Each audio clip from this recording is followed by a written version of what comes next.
Shirt show. All right, let's go. Shirt show! Talking shirt! Shirt show! Talking shirt! Shirt show! Talking shirt! Shirt show! Shirt man! All right! Episode 301 of Shirt Show. We're talking with Cassie from Apparelist in Colorado. Let's go!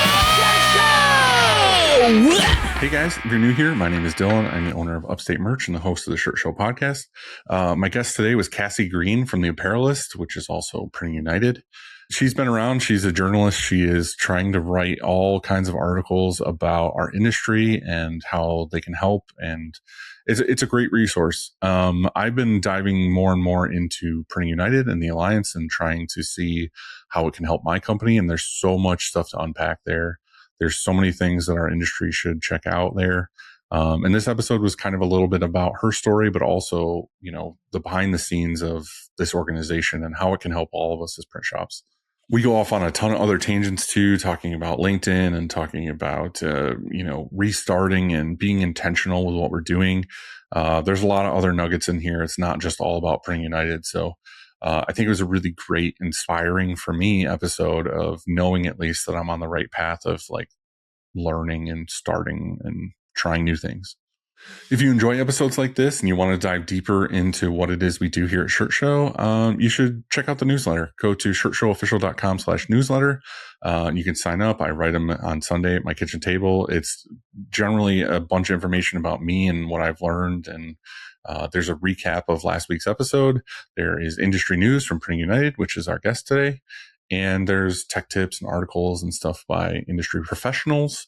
So check it out. It's free. You can sign up and you can also catch up on exclusive things that we're going to be putting out pretty soon. Again, it's shirtshowofficial.com/newsletter and sign up today.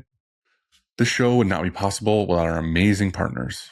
Frank. It all starts with a screen. Whether it's new frames or restretches, Frank and his team do it the best. If you care about consistency, great registration, and buttery smooth prints, stop buying crappy screens and invest in the best.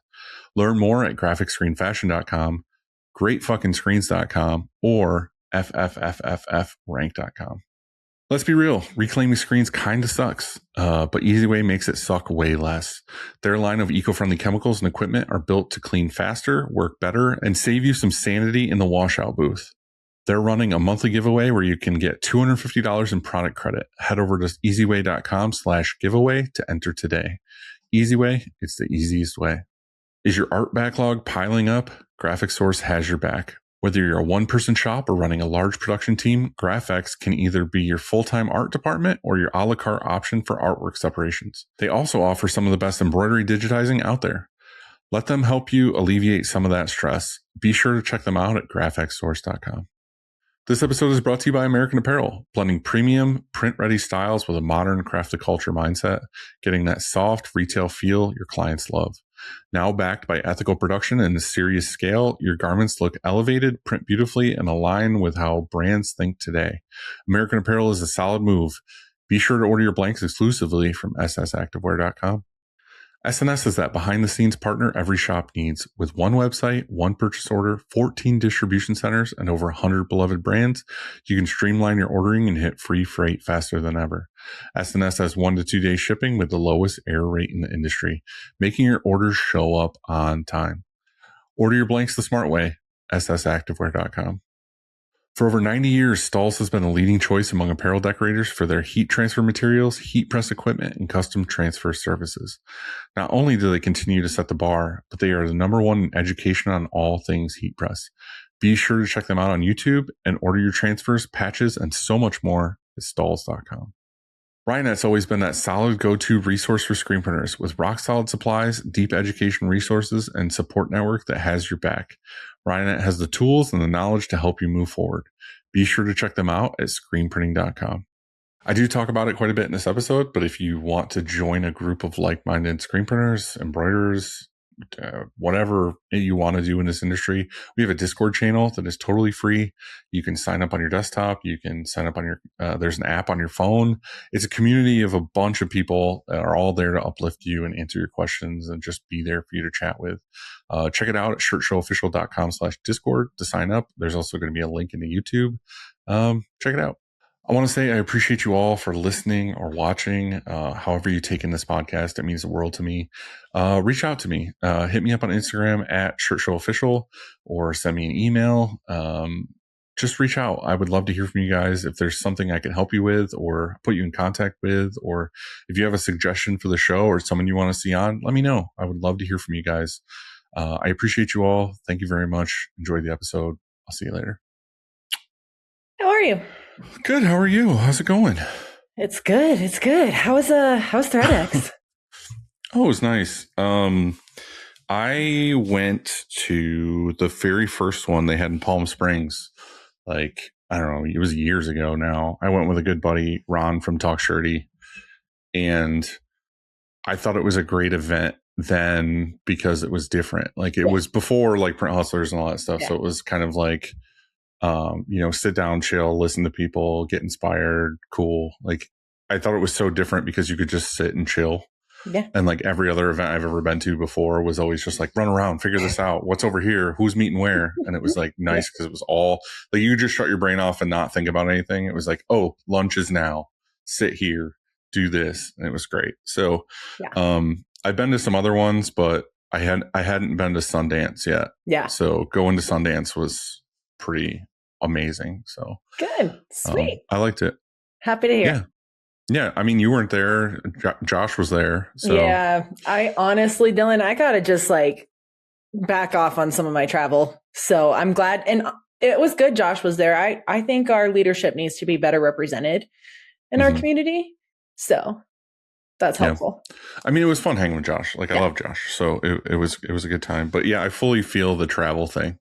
Dude, I'm getting way pulled too thin. So yeah, I get it because, you know, like me and Christina go to almost every event, and it's not always like on purpose either. It's like, oh, someone asks like, hey, do you guys want to come to this, or do you want to do this or whatever? And it's like, oh yeah, sure. Because it's like an opportunity to hang out. It's an opportunity to go see somebody or travel or do whatever. And it's like, all right. And then you look and your schedule, like your calendar is full. It's like, oh, cool. I'm going to be gone this week. I'm home for a week and a half. I'm going to be here. Yeah. And it's like, they fill up too fast, I think, is the problem. Is you say yes because it sounds cool. And then when it's actually time to do it, you're like, shit. Yeah. Like, why did I say yes to all this stuff? Yeah. Like we did a cruise and then immediately went from the cruise to Utah. Yeah, that's a lot. So it was like, yeah, get up in the morning, get on a plane, fly, get out of an Uber in Utah, walk into dinner at ThreadX and just sit down and like start socializing again. Yeah. Yeah, I'm sure that feels like a lot, but sounds like it was really good. Yeah. So, we've been trying to have you on for a long time. You're a busy lady. That's why this is what we're talking about right now. I kind of want to get for the people who don't know, I introduce you, but with the beginning of the episode, so we don't have to necessarily do that now. But, you know, you're kind of me in the Apparelist side where you're just talking to shops, you're talking to industry people, you're learning all these things. So I like the idea of hearing from you what you're hearing that I'm not hearing, or let's compare notes, or let's see how Printing United, Apparelist, all that stuff can kind of benefit the listeners of my show. Sure. So, but before we get into that, I would like to hear a little bit about you. I would like to hear about how you ended up in this role, how you got to where you are, and why you're doing what you're doing. Yeah, so I went to college when I was a wee college lass for English and journalism. I knew very on in life what I wanted to do. I knew I wanted to be a journalist when I was 10, 11 years old, just was always fascinated with it. And then when I graduated from college, it was kind of like on the precipice of the shift into digital journalism, and the industry was really going through this massive upheaval of how do traditional print journalists adapt and change. So I kind of came into it when a lot of seasoned veterans were getting laid off. So trying to find a job in journalism when I graduated from college was awful. It was the worst. And so I was just like throwing spaghetti at the wall. Any job I thought I qualified for, I was going for. did that career path in your mind look like, you know, the classic, like in the movies, like walking around with a notebook or a fucking typewriter or whatever, and it's like, I'm going to write this and it's going to go to this article and it's going to do this thing. Yeah. And then was the shift more like now everybody's a blogger, everybody has an opinion, everybody's a writer? Yeah. I 100% thought I was going to be a Times reporter working internationally. Like that was the goal. And that changed for a lot of reasons, which was fine. What I was not willing to compromise on was I was going to use my degree. Like I was hell bent that was what I was going to do. And yeah, it was a time where everybody was figuring out they could blog, and everybody and their brother became a journalist in some way, shape, or form, whether they should be or not. Right. That's still up for debate. But so, you know, I was just applying for jobs, and then, happened to apply with this company, NBM, who now the industry knows as Graphics Pro. That's who they eventually became, for Printwear magazine, for a staff writer. And like, thank God they took a chance on me and got hired for a staff writer for Printwear. So have my roots as a journalist in the apparel decorating industry. But then, for a really long time, I was the editor for A&E magazine. So I worked on like the engraving and UV printing and hard goods side of the industry for a really long time. So yeah, always been a journalist in the printing embellishment industry in some shape or form. Well, question before, like, what did you want to write about? Because you were saying you wanted like international, whatever. Like, what did you actually want to write about in the beginning? No shade against the apparel industry, but like, obviously it can't be the most like rewarding to be like, I wrote about digital printing today. It's definitely different. I wanted to be like an on-site global event reporter. So if there was a war or some sort of conflict or even like the Olympics or something like that, like I wanted to be the on-site reporter who was doing live real-time reporting, just on any global relevant event. Right. Anyway I could have done it. So whether that was politics, sports, whatever. When you're thinking about that and you're thinking about your career, how do you stumble upon NBM? Yeah. It B2B journalism is complete opposite of what I thought I was going to be in, because when you're writing B2C articles and content, you can kind of you could be really general. But then when I had stumbled upon the job listing for NBM and B2B, I'm not even really sure I understood it at first. Like, I had no training on how to write any sort of technical article that was going to be consumed by people who had a high level of knowledge about the content matter. That's true. Yeah, I never and that's really hard. thought about that. You got to know what you're talking about. And as a super young journalist at first, I had so much to learn. And it was so satisfying in a completely different way. Accidental, whatever, is satisfying. Well, not to like get super deep immediately, but I'm going to. Me and Christina have actually had talks about this before where, you know, I feel as someone who's done this for a long time, like even still, I have like a ton of like imposter syndrome or like nerves and anxiety about saying, like talking on a topic or like saying this is the way without being fully like okay with myself saying that. That's kind of why like I have a fear of like being a consultant, is like, who am I to fucking be the guy, you know what I mean? Like the person paying me or having me do this, which I'm probably more than capable to do to some degree. Like, I'm afraid that they're paying me to give them information and I'm just giving them my opinion. Yeah. You know what I mean? Like, I do. With our industry, there's so many variables, so many ways to do things that there's a lot of right answers, you know, like there's no one way.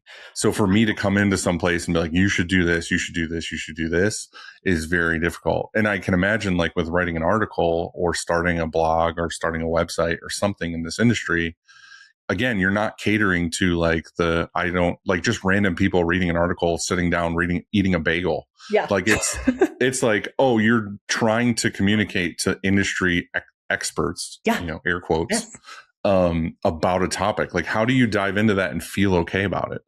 So like that is so crazy. You say imposter syndrome, and this is probably a topic for a different day. But when you first asked me to be on this show, I was like, what the hell could I possibly offer the listeners of this podcast You're to talk good. about massive imposter syndrome? But yeah, no, I definitely deal with that pretty regularly because I'm a journalist. I'm really good at research. I'm really good at learning all the things and then making sure I communicate it in a great way.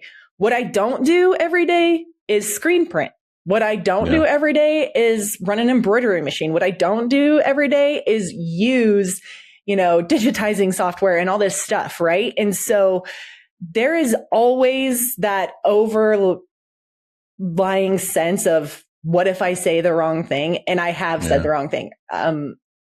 There's a distinct memory early in my career when I very first took over as the editor for A&E magazine, when I used an engraving term incorrectly, and oh my God, did I get lit up. The emails and phone calls I got, I mean, the president of the company got involved and he was like, you can't say this. This is why we didn't want to have a young editor in this spot and all these things. And it really does, it makes you question like your confidence in your knowledge base. And there were real moments where I was like, maybe not cut out for this. Yeah.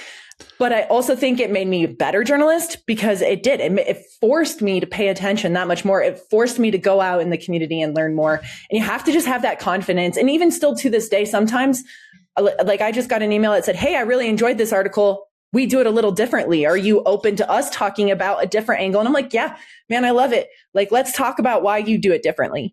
And so it's still, like you said, it still happens where we run something and someone's like, hey, we think about it differently or we disagree or whatever. And that's probably one of my favorite things about this industry. The funny thing is you're being nice because I know most of those are probably like, hey, dipshit. Like, like, like they're never constructive. Like it's always like, I mean, I'm sure there's some nice ones out there, but in general, some. Like there's some. Yeah. Well, it's funny. It's funny that you say it that way because again, like insider baseball, like I try to think of like the show or my advice to somebody or whatever is like, well, this is the information I've gathered. Yeah. Like, you don't have to necessarily say that before every conversation, but like, I feel like if I was writing an article or whatever, I would be like, well, preface with like, this is my opinion, or this is what I have found, or the information I found in my research. And this is what I've put together. Mm-hmm. Not like, hey, this is the word of the Lord. You know what I mean? Because I feel like so many people are like, this is the way, like, this is how it happens. And I instantly, when I read that from people, I'm like, I just get bitter because I'm like, you don't know, like, who the fuck are you? Like, you know what I mean? Like, just tone it down a bit. Be like, hey, like in my findings or something. It's so true. It's so true because it like even a conversation I was having yesterday about sustainability, which is something I get real amped up about, is sometimes there's no right way to do something or no wrong way to do something. It just works for your shop or your business or whatever. Yeah. So, yeah. So anyway, you get into journalism as a writer for the print industry. How does that go? Because I guess you've done a couple iterations or things got gobbled up by other people. How did you end up kind of where you are now?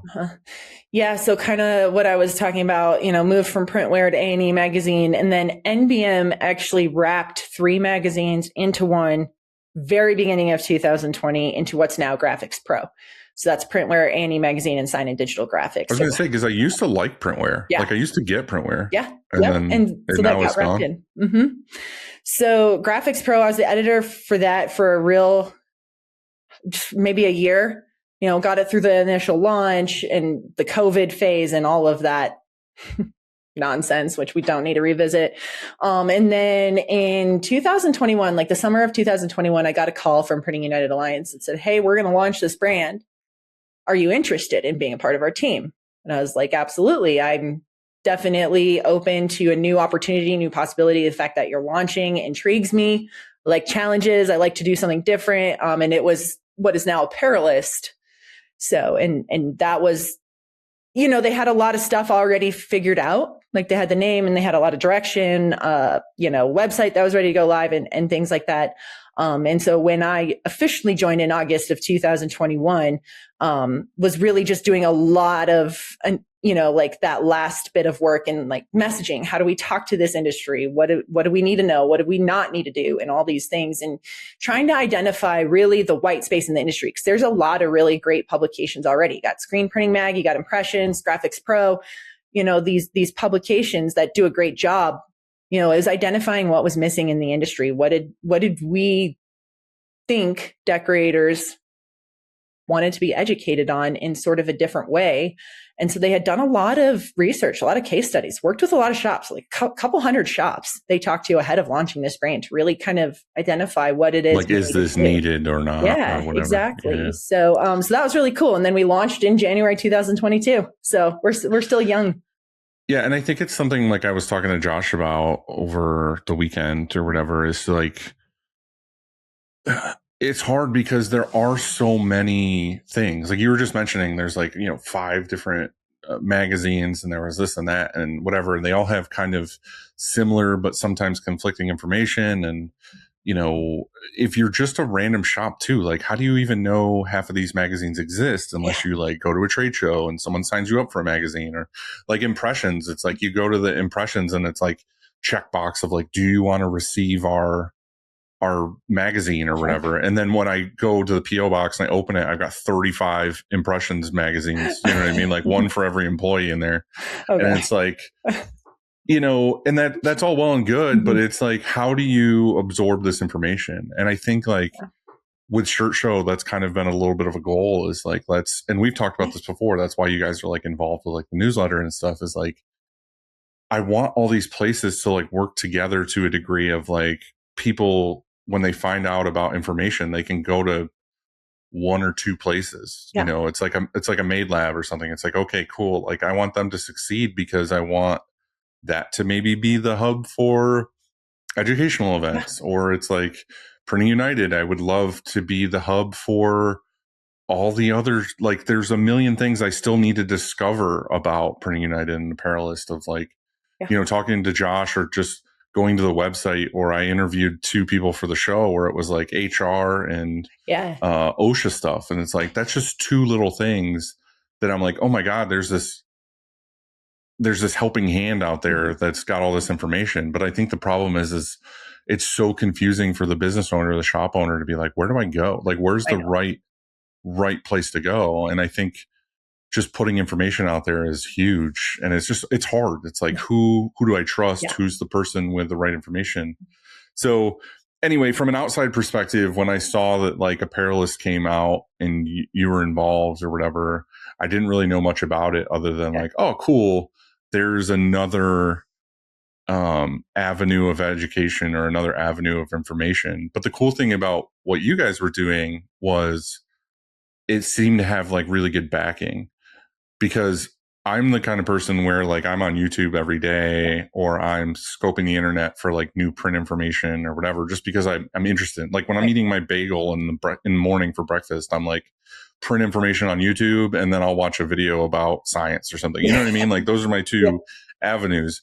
But what's really cool is when somebody decides to do like, like the Lee Stewarts or the Cams or the other people, where it's like, to me, it's almost like watching my soap operas or my like trash TV, where I'm like, all right, let's hear about this person's life and like how their employees are doing and their daily vlogs or whatever. So like when you came out with Apparelist, I was like, oh, cool. It's not just, not to say anything bad, but a lot of these, just like any show, it's like they do it for 2 months and then they get burned out on the fact that they have to do an episode every day or an episode every week or whatever. Yeah. And it kind of fizzles out. But like you guys have been consistent of like, hey, here's a blog, or here's a podcast episode, or just an update, or like you've been giving me like industry news. Like it's nice that it's consistent, and it's like, I know it's going to be there. I know I can go to this resource and figure it out. So can you kind of touch on that a little bit with, I mean, I know it's a big question, but like, what is the goal? Like, what are you guys really trying to do? And are you noticing an impact? Like, was there a big, like, we're going to start this Apparelist thing and nobody's listening?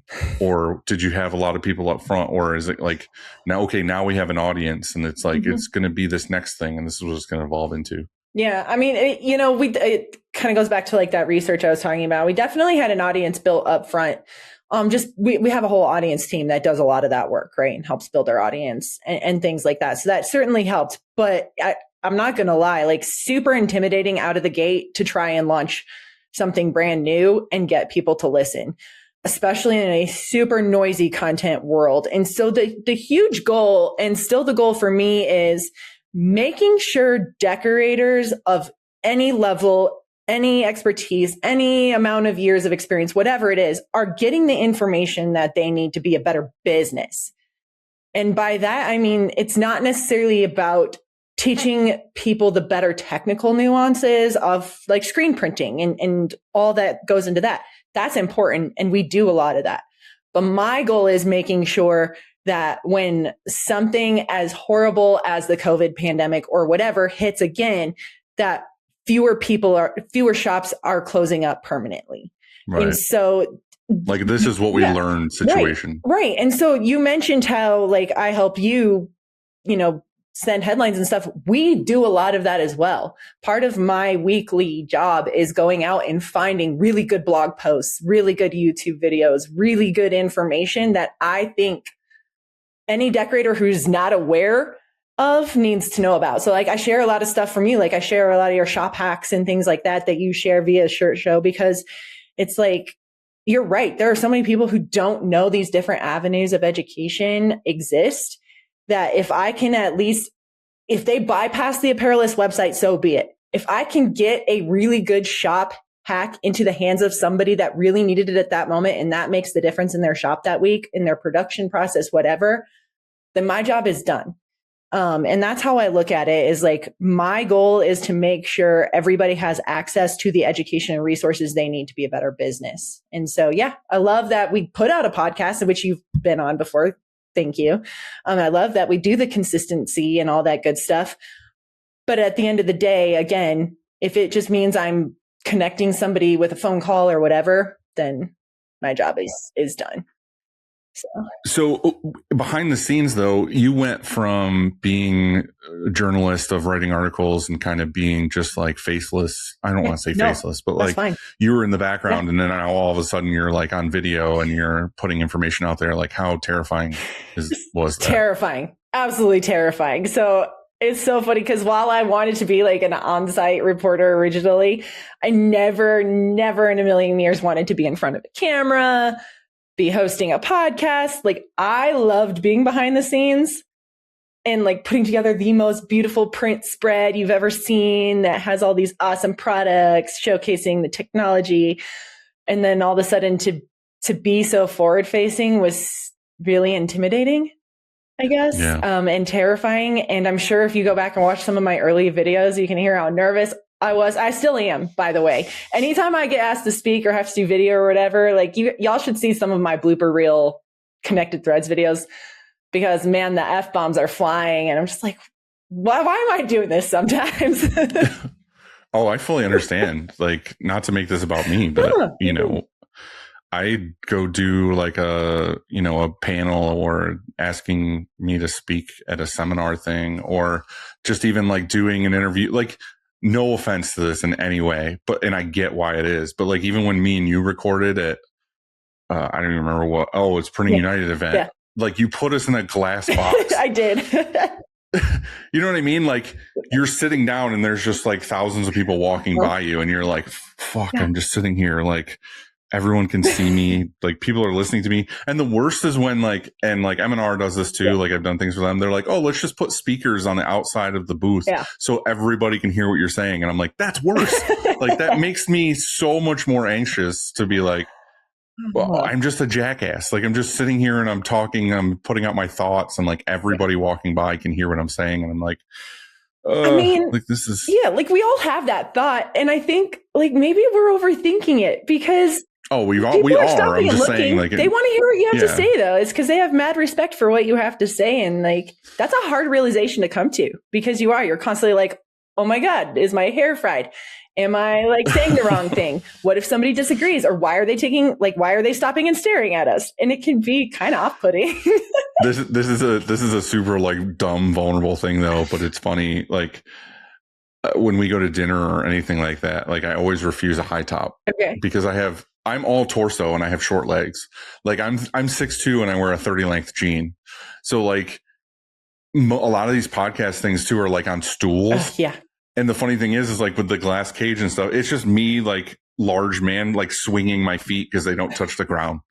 And it's just like, I feel like a toddler. This is dumb. For the record, that thought never even crossed my mind. I was so intent on listening to what you had to say. So you might have noticed that, but nobody else did. I'm just saying it's funny because like I've again been like asked to do things or set up a podcast booth or something to interview people at trade shows. And I always ask for those like deep sitting chairs with the high sides. Yeah. So I can just like actually like get into it and like put my arms up and stuff. It's like, it's funny. Like people who listen and watch don't ever think or care about that stuff. But like for me, it's like a huge part of feeling comfortable and having a conversation. If in the entire time I'm interviewing somebody, I'm thinking about like how I'm being perceived, it ruins the thing. So again, I've had a lot of conversations. I'm sure you get this too, where it's like, I'm trying to just be comfortable with being as vulnerable as I have been, or as open about a topic, or sharing my opinion, or sharing things that I've learned from other people. Because as much as after the episode, I'm like, fuck, why did I say that? Or why did I say this thing? I always get some kind of response from a person after the episode comes out of like, thank you very much for saying that, or I appreciate the vulnerability or whatever. And I'm never playing into the vulnerability. Yeah. It's just, I'm trying really hard to just be honest about what it's like to run a business, or what it's like to print a shirt, or I think deal with a customer or something. That it makes you human. And that's probably why people just kind of like start to identify with you a little bit, is because, so I was reading this really interesting book. It's called Beautiful Brutality, talking about like marketing and branding and things like that, and how your brand is perceived. And people like seeing the vulnerability and the little bit of, because it makes you human. It makes it okay. Yeah.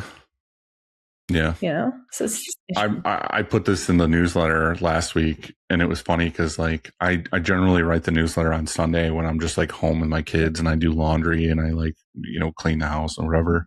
And I like in between, I write some things, I'll get up, I'll do something else. But I was eating breakfast or something, and I was watching this behind the scenes thing at Pixar. But anyway, he was talking about how they learned at Pixar, like what works and what doesn't work with the audiences. And the reason why a lot of people love the Pixar movies is because they're so deep and they're so like thoughtful. It's not just like to make an animation. Yeah. It's like, it's always about human emotion and all these other things. But they were saying that in writing and in putting things out, they like Inside Out was one of their examples. I don't know if you've watched Inside Out or people have watched Inside Out, but it's all about the emotions. Like each character is an emotion.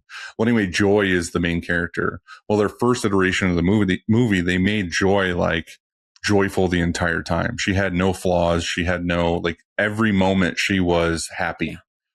And then they had audiences like test screenings and stuff. And everybody's response when they asked was like, I hate Joy. Like, I hate that character.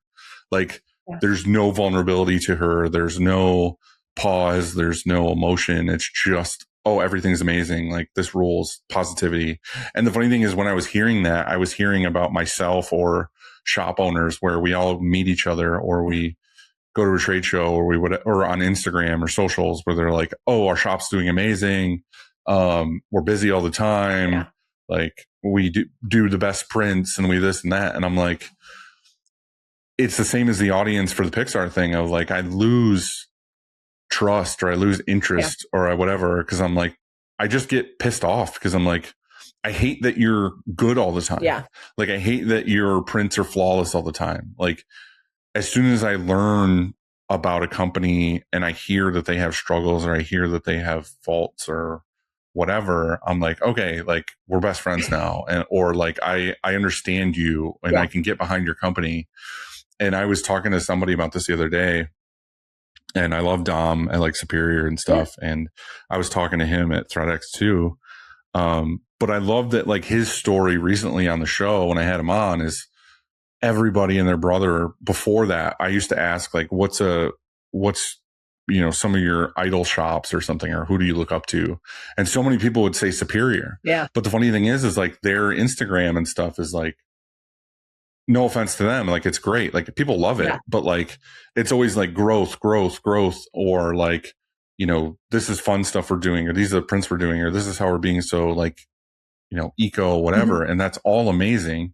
But like having Dom on the episode was great because the contrast between that and like the Instagram stuff of like, he's like, yeah, we were having a really hard time, or like we had to move and this was really challenging. And like, we were, wondering what the scope of this company was going to look like, or if we were going to survive, and like all these other things. And it's like, I want more of that, dude. Like, not as a customer. That's the thing, is I understand like customer facing. Yeah. You don't want to show anything like that. You don't want to be like, oh my God, maybe we're going to go under next month. Yeah. But as a shop owner to shop owner, or like inspiration to another company, that's where I'm like, oh, I want to hear this. Like, I want to hear that you almost didn't make it. You know what I mean? Because then that makes me be like, oh, when I have hard times, I know I'm okay because my peers get out of it as well. Right. So I think that's why in like the Pixar thing is like people connected because it was more of not a business thing, but like an emotional thing of like, oh, even Joy can have a hard time, or she can sigh and be like, fuck, why am I doing this? Or, when that happens, it makes people be like, oh, I can connect. Yeah. Like I can connect to this person. And I think that's our job as like, Shirt Show and Apparelist, is to be like, hey, like the reality of the situation is like COVID happened and we can come back from this, and this is how, and these are tips on how to like grow your business or find new customers or whatever. So one of the most impactful articles we've ever shared is this guy. I don't know if you ever heard of him or met him. His name is Travis Ross. He used to run a POD business here in Colorado. He wrote an article about how he failed. He had to close his doors, and he wrote about all the mistakes he made. I mean, he aired the dirty laundry. And that was a few years ago. People still, that's one of our top performing pieces of content. I think you're right, because it made them realize, A, we could learn something from these mistakes. And that's why he wrote the article, like, learn something from me. But B, like, this is the reality. Like, sometimes shit really sucks, man. It sucks. And but we learned something from it. So. Yeah. Cole Lundstrom did that a little while ago with his shop. He had the shirt agency, and I think he was on Print Hustlers or something and talked about it. And he was just like, this is not necessarily that he failed. It was just more like, this is what got me to this point where I realized, like, what do I really want to do? Like, do I want to just keep grinding this out, or do I want to accept the reality of I have all this knowledge, I have whatever, like I would be better suited doing this other thing than just like continuing on this path of this isn't working. Yeah. And I can be better, and I can have a better life, and I can provide more to this industry if I just do a different thing. Yeah. For sure. And I think that's kind of what came of it. So, like, that being said too, is like, you talk to a lot of decorators and a lot of other parts of this industry. And I don't think a lot of people realize, unless you've gone to a Printing United show, of like, our segment of screen printing or embroidery is such a small part of this entire industry that you are covering. Yeah. If you go to that show, it's like, cool, here's this fucking mile-long square of show floor, and the printing stuff is over here in the corner, like for screen printing. And then the rest is like digital and like paper printing and like all other aspects of the printing industry. Yeah. So how does that become a challenge for you guys to like, how do you cater to this massive industry when you have readers of different segments? Like, is Apparelist just dedicated to obviously like apparel, or are you guys covering like everything else too? Or are there other shows like you that are dealing with the paper side or the, wrap side or whatever else it is? No, really excellent question. So yes, Apparelist does specifically deal with apparel decorating, and that is probably like 90% of what I dedicate my time to is the apparel side. But there's so much crossover. So I just ran an article about creating on-demand packaging as an apparel decorator. And so, and I've attended events on behalf of some of our sister publications, like Wide Format Impressions.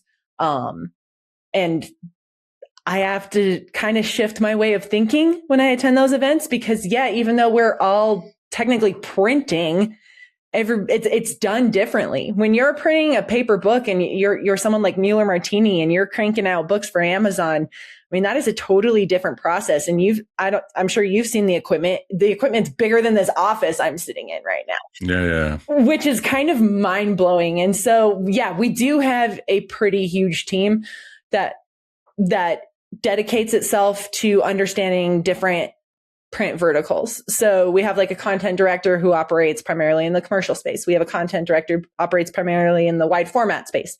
We have me. We have our new brand promo impressions that operates in the promotional product space. But we all sort of cross over a little bit. So while we all, again, we have to have a specific thorough understanding of our audience, right? Because if I don't understand the apparel decorating audience, who am I to sort of lead the content charge in that? However, we do also have basic knowledge of the other printing verticals. So it starts to get pretty chaotic in my brain sometimes. And I'm sure some of the other content directors would say the same thing. But it's you have to have a big team dedicated to a lot of stuff, especially the expo team. They've really got to pay attention to a lot of stuff. So. Hey guys, what's up? I hope you're enjoying the episode so far. If you can, do me a huge favor. It makes a big difference for the show. Hit the like button, subscribe. If you can leave me a comment of what you think of the episode so far, that would be amazing. If you have any suggestions, that would be cool too. I appreciate you guys. Enjoy the rest of the episode. Thank you.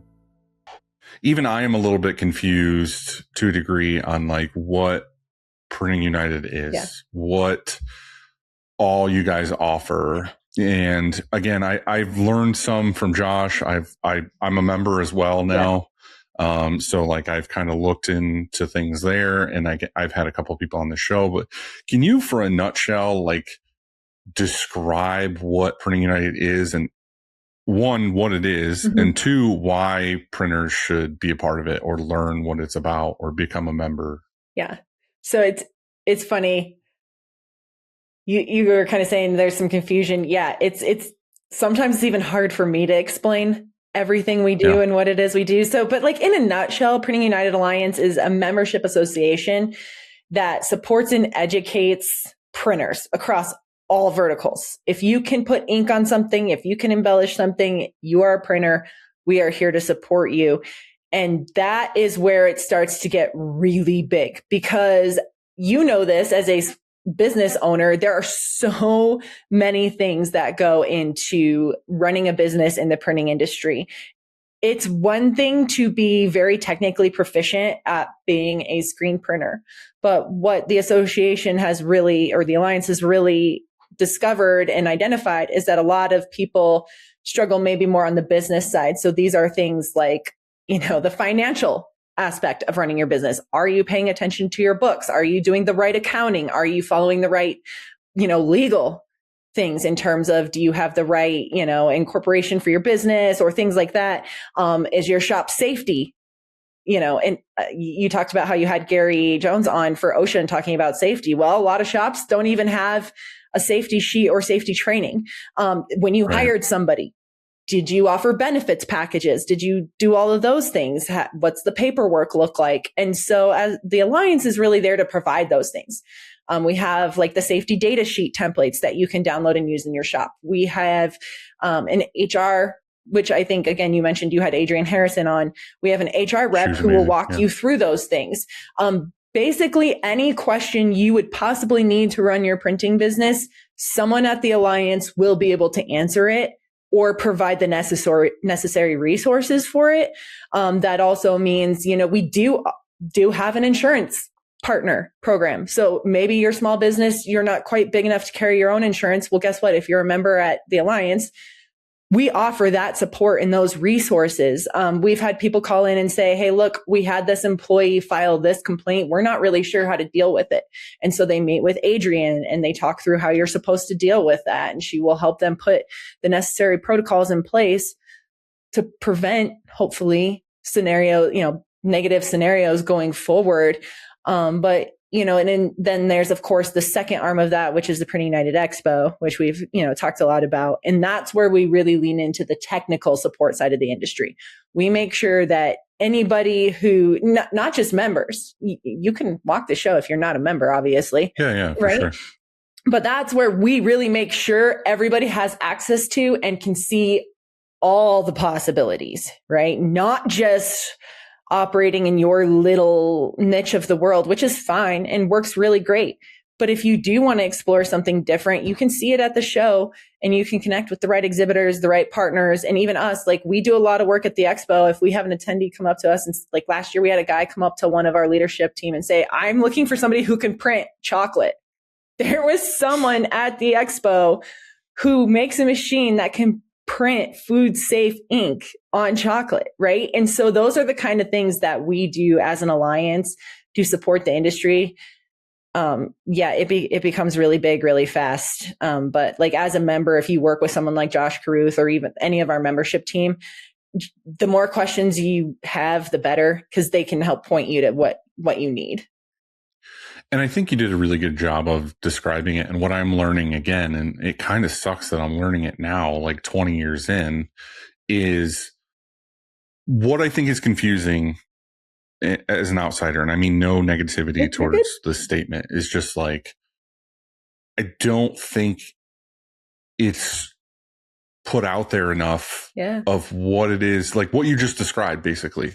So for me, it's one of those things, like when I first started my business, I knew nothing. Like, I knew nothing about how to run a business. I didn't know anything about like what insurance I should have or a business plan or anything. Like, I was just some punk kid that was like, I want to start a screen printing business. I don't know what the fuck I need to do.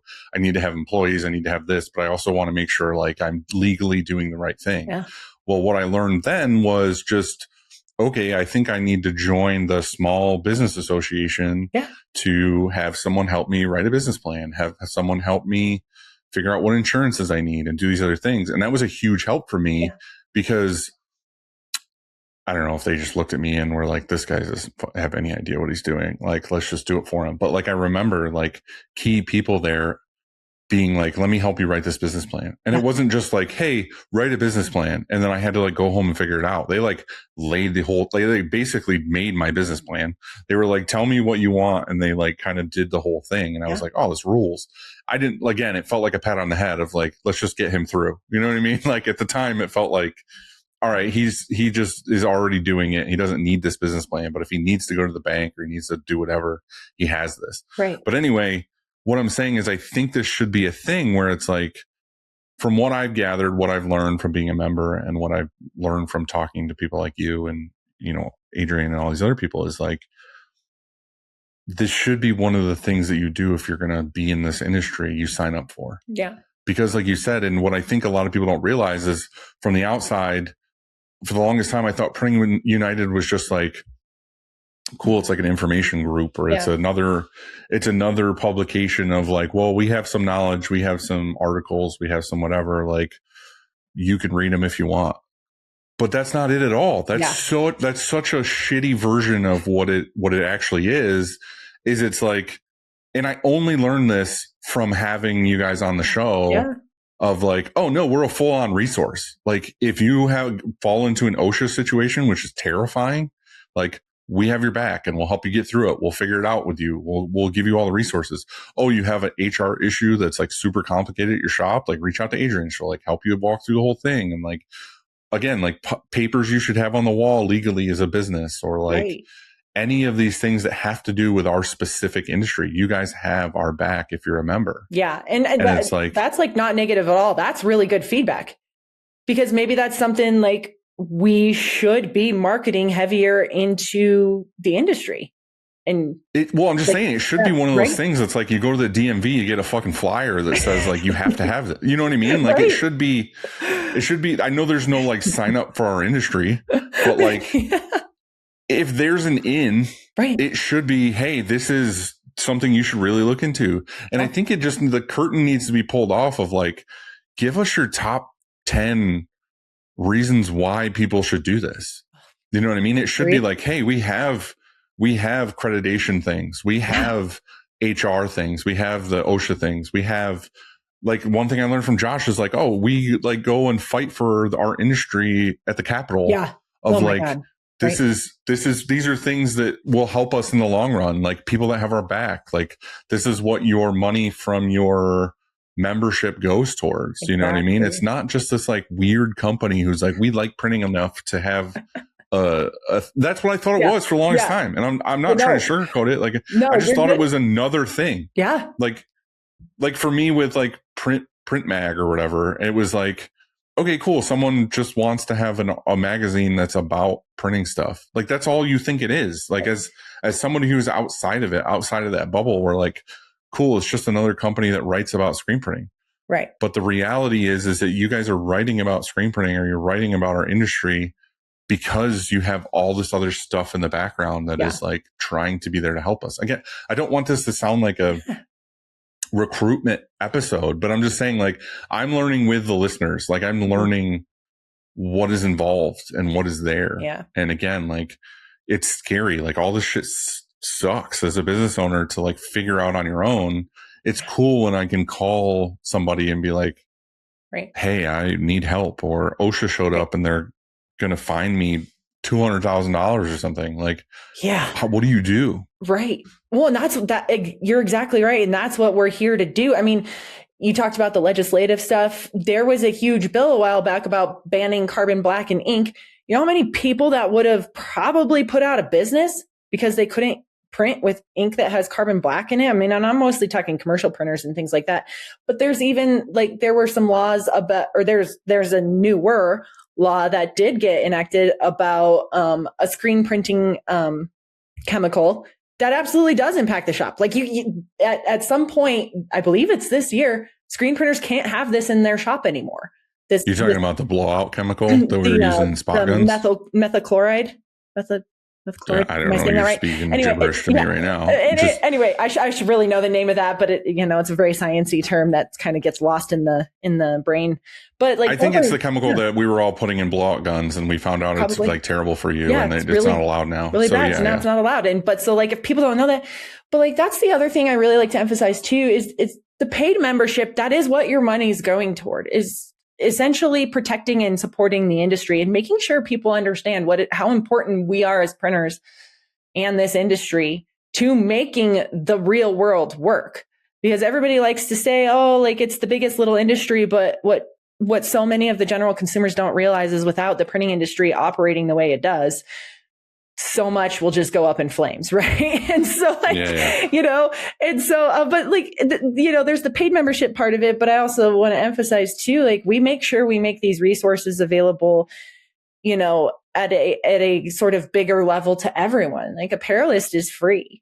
And the thing, I bring on Gary to talk a lot. Now, Gary's not going to give away the kitchen sink for free because he comes at a cost. He brings an expert level of training that just can't be matched when it comes to OSHA and safety standards.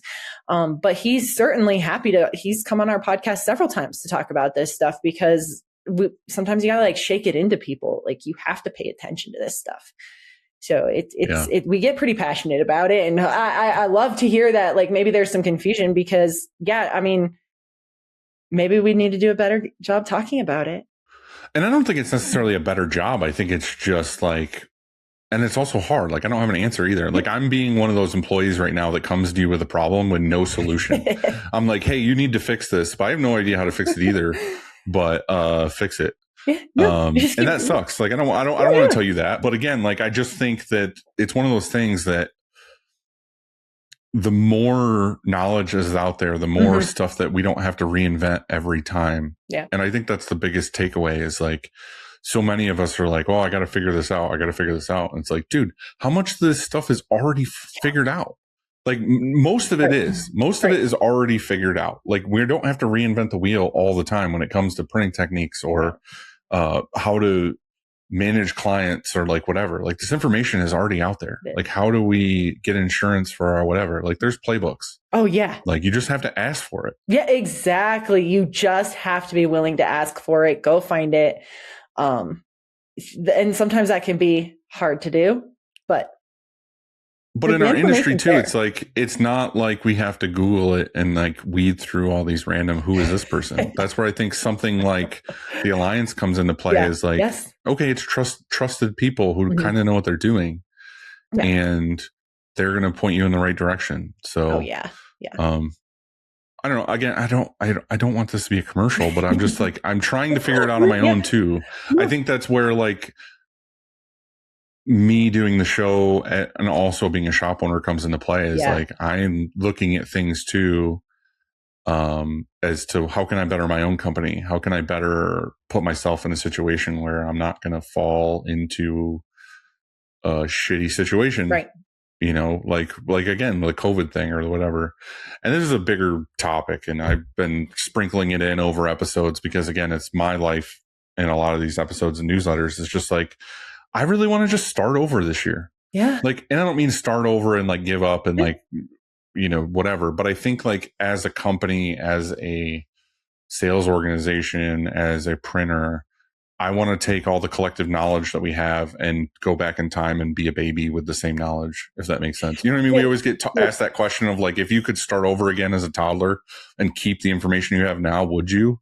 The answer is always hell yeah, because I would do so many things different again. Yeah. And I think right now what I'm trying to do is I'm trying to take all this collective knowledge I've learned from the show, or I've learned from, you know, Printing United or friends and all this other stuff, and put it all together and be like, okay, like I need to practice what I preach, because I have kind of a little bit of a special thing where I'm the one doing all these episodes. I'm the one going to all these fucking trade shows. Like, why am I not? Sometimes I sit back and I'm like doing something the hard way, and I'm like, wait, I know the answer. I've talked to someone about this. I know the information's out there. Right. And I think that's one of those things is I'm trying to shake myself and be like, oh, why don't I just do a hard reset? And I'll just like start putting all of these things I know into practice. Because the problem is with all of us is we just get busy doing what we're doing, and we're like, oh, I'll do that eventually. I'll make a note of it. I'll do it eventually. Now I have the opportunity to be like, no, let's just cut through all the bullshit and just start off like this way. So, Oh yeah. I mean, going off of that angle too, and you interviewing people and whatever, are you noticing a shakeup this year or last year? Because a lot of people are saying how flat it is or how it's whatever, and some people are killing it right now, and they're like, I'm so busy. And I'm like, I don't know how you are. Do you have any insight on that? You know, I would like to say I do, but the fact of the matter is there is still a lot of uncertainty. Yeah, I think 25 was, I don't even know how to describe it. Maybe a shakeup is the right word. Maybe a flat line. Wasn't bad, wasn't good, wasn't really anything. Yeah, a lot of people just kind of, there were people who were having like phenomenal success. There were people who said it was the worst year since COVID. There were people who were in the middle and said, yeah, we're fine, business as usual. You know, we had a lot of everything last year. And, you know, going into this year, I think I'm hearing a lot of what you're saying specifically. Is it that whatever happened in 25, whatever you want to say, call it whatever it was, I think was maybe not a wake up call, but sort of a slap of like, stop living in the rut. Stop living in the complacency, maybe. And I'm not saying you were complacent, and I'm not saying these other shops were complacent, but like you said, and I do it too.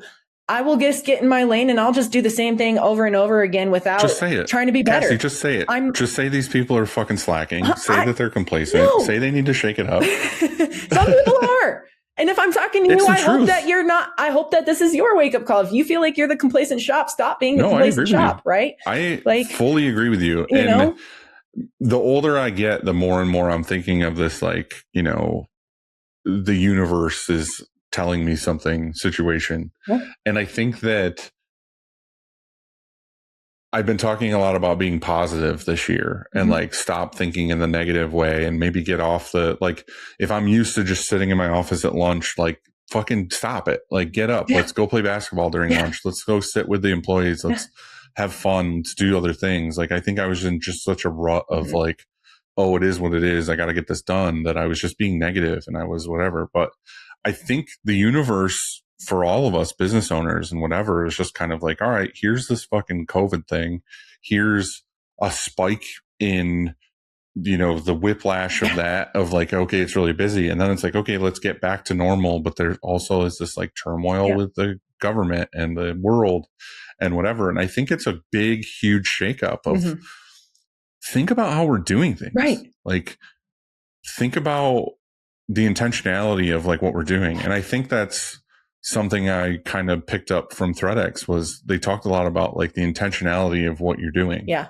And like, why are you doing it? And who are you doing it for? And how are you giving back? I think a lot of the message of ThreadX was kind of be intentional, and maybe deep dive into the customers you already have and new ones you're trying to get to. Right. Like, stop with the old method of just like dumping random content or like throwing a wide net. Like a lot of it was, how do we make these cool giveaways? Or how do we, we talked to the CEO of Liquid Death, and he was like, well, I came from a marketing background and I saw what everyone was doing was bland and lame and not shaking anything up. How about I just do the complete literal polar opposite of commercials I'm seeing? Opposites of a brand name. Like, let's make water the most healthy thing that everybody needs to live on. Let's make it have death in the name.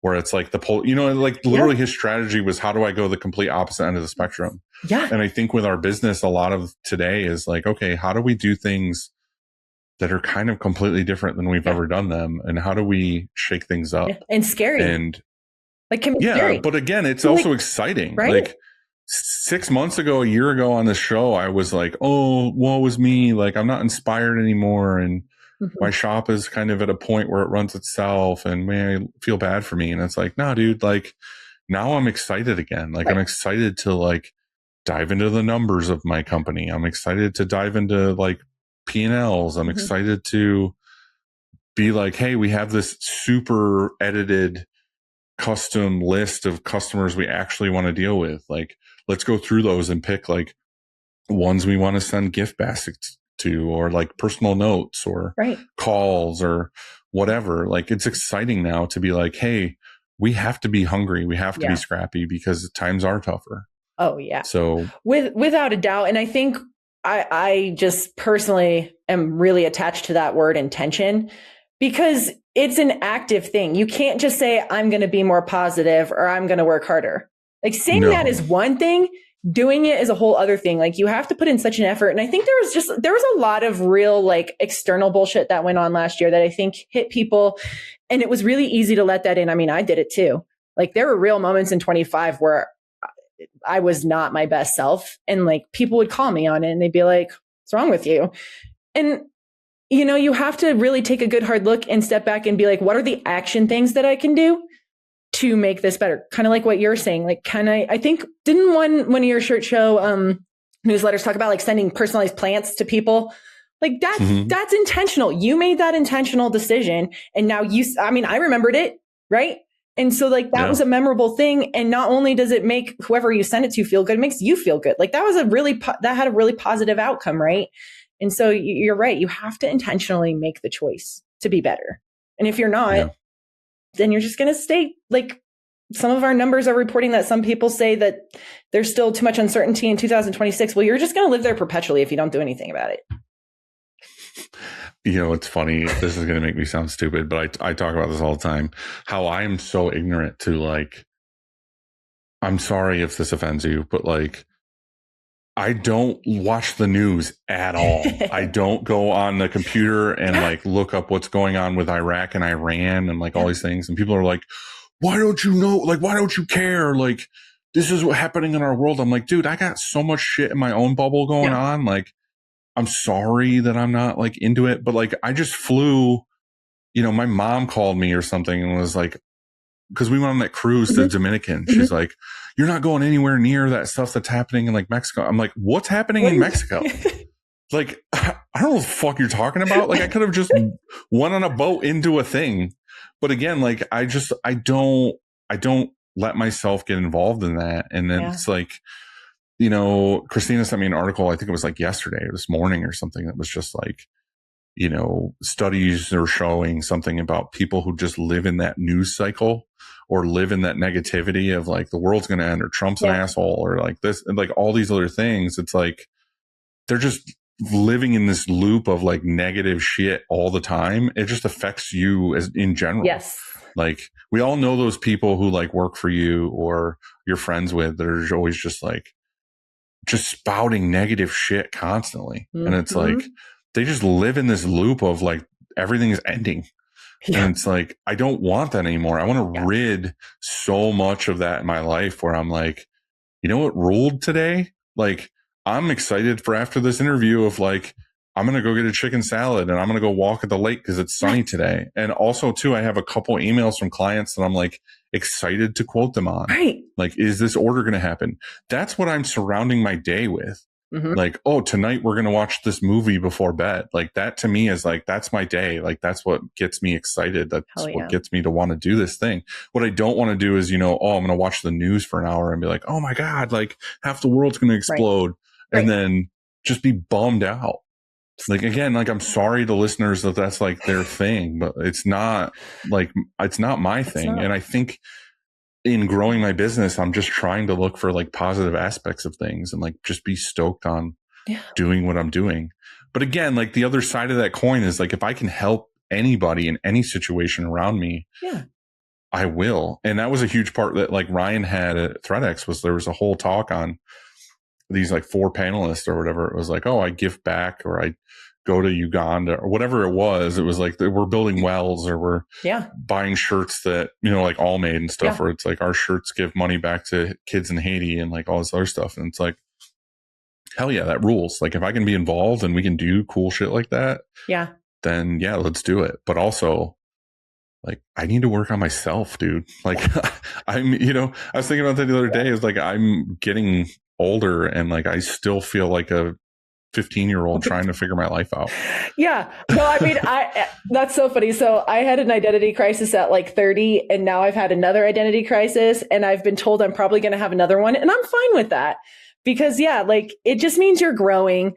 But I find it super interesting. I feel like I'm kind of flipping where I'm starting to interview you. Sorry if I'm doing that, but do it. I would love it. Natural. I love when people ask me to. But like, I find it really interesting how you were talking about you're working on all of these things and you're getting involved, but like in a totally different mindset. You're looking at your business not as like, oh God, I got to save me from failing. You're looking at it of how do I help it grow?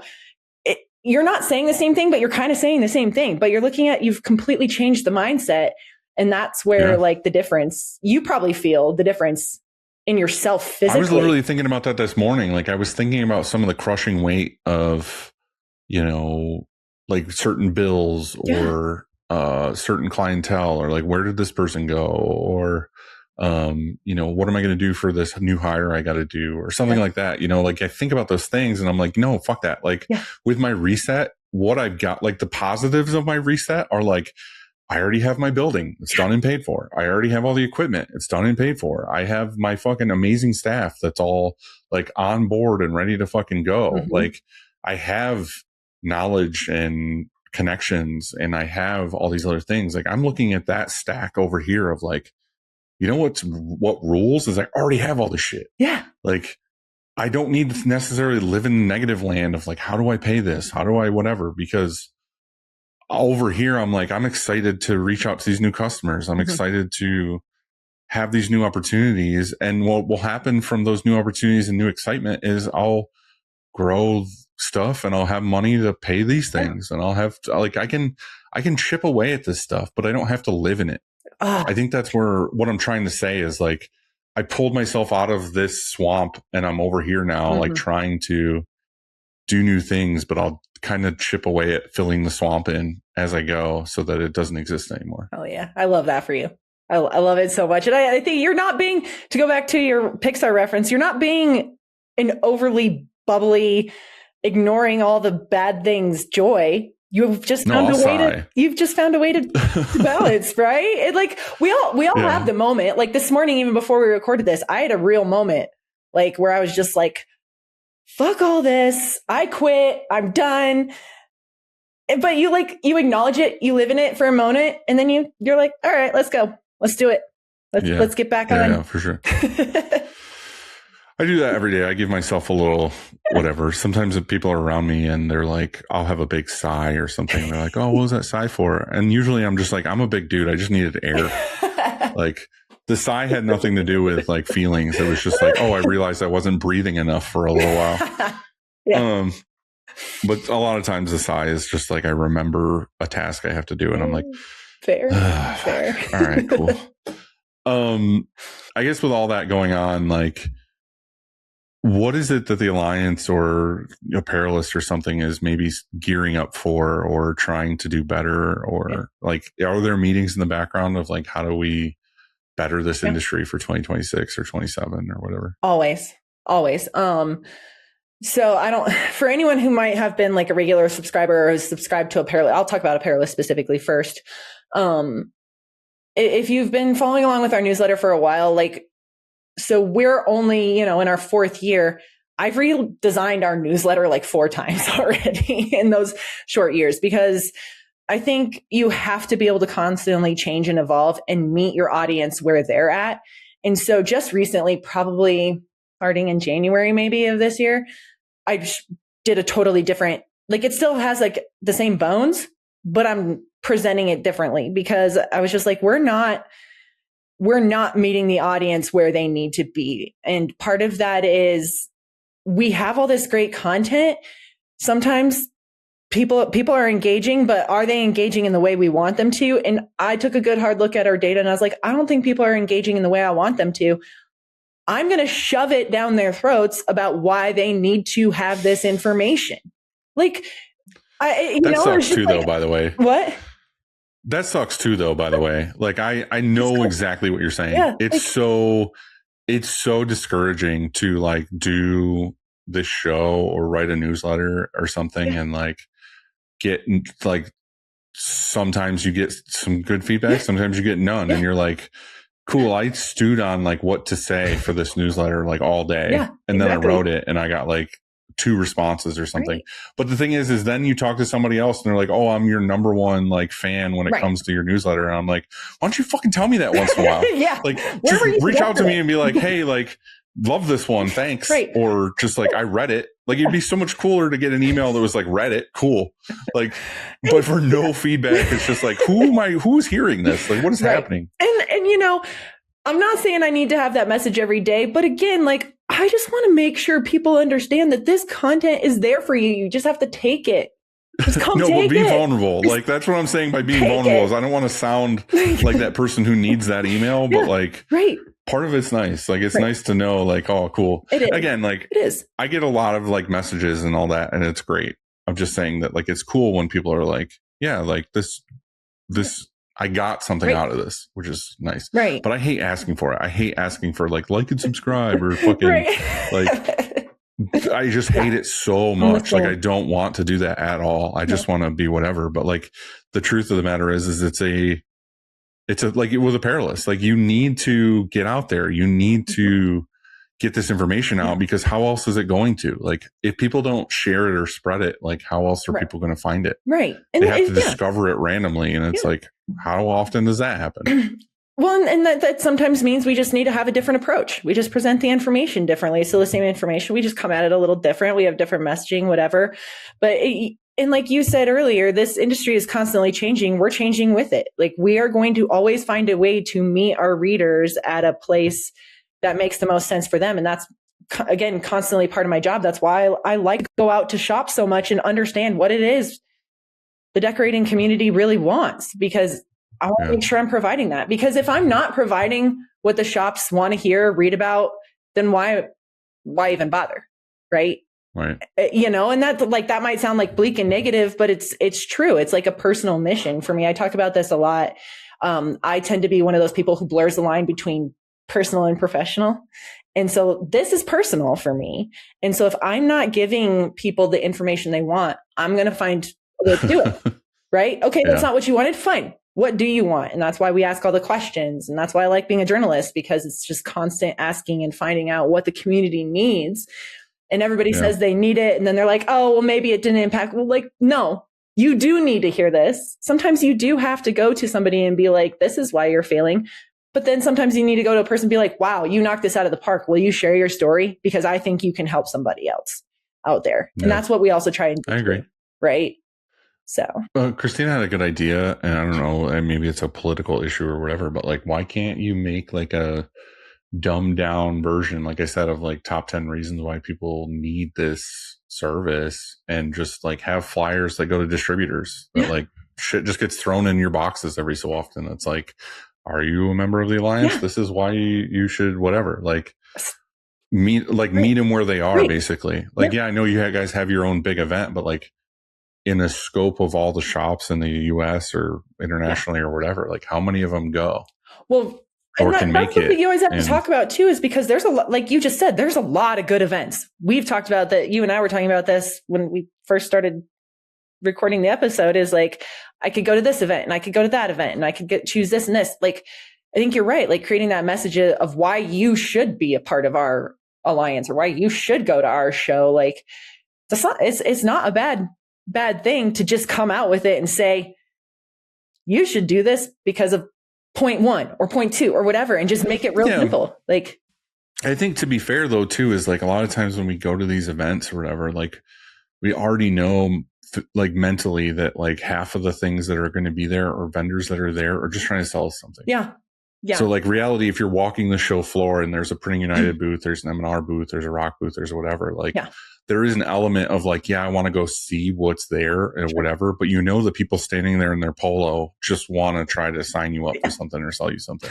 Oh yeah. And like, that's the reality of it. Again, as a shop owner, it's just like, I think where you need to meet us is the social gatherings. Yeah. Like, I don't even think you need a fucking booth. Like, I think it's more just like, hey, you went to a happy hour that somebody else was having and you just start having conversations with random people. And you're like, they're like, hi, I'm Dylan. And you're like, hi, I'm Cassie. I work for the Apparelist. And then my next question is like, what's that about? Yeah. And then you're like, oh, well, I have this thing. And did you know that we have this and this and this? Right. And they're like, oh my God, cool. I didn't understand.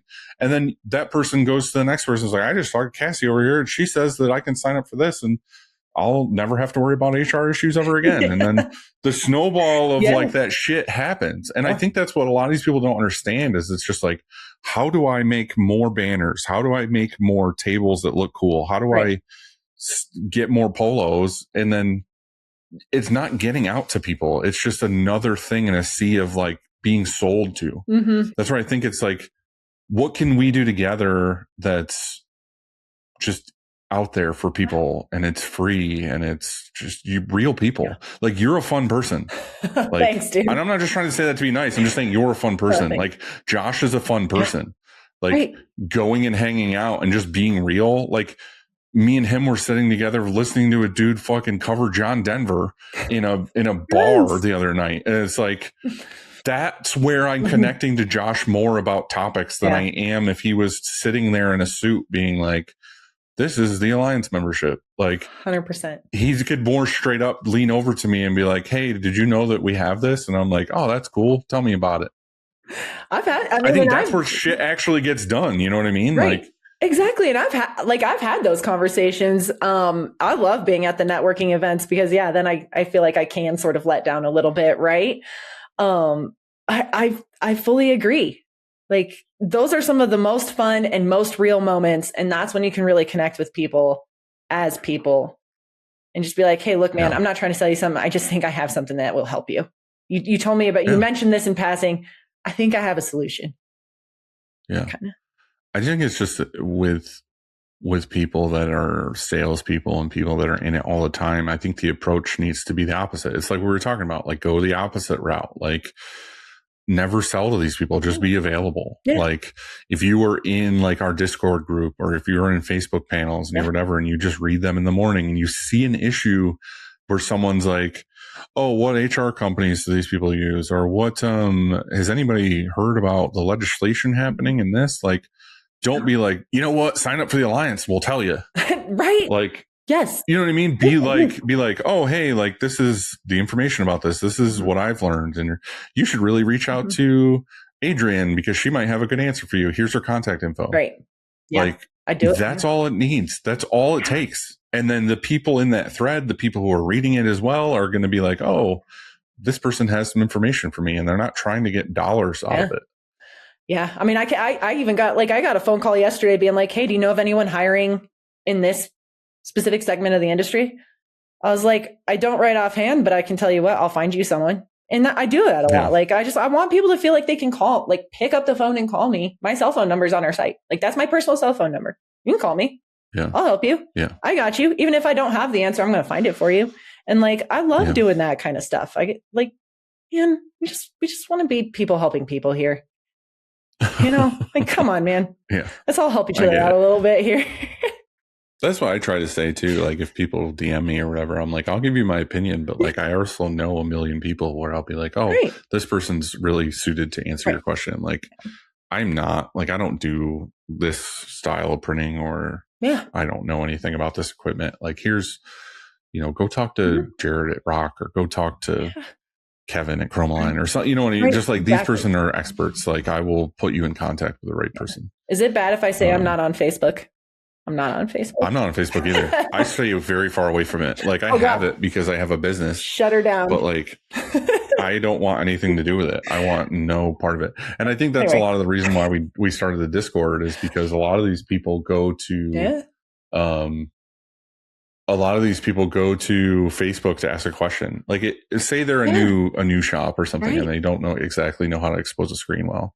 They'll go on Facebook in one of these groups, and they'll say like, you know, oh, I tried to burn a screen with a X light or whatever. What do I do? Like, the first 10 comments are like, you're a fucking moron, or like, why don't you learn from so-and-so, or just like, it's just negative shit over. Like, why do you need to take 2 seconds to like tear someone down?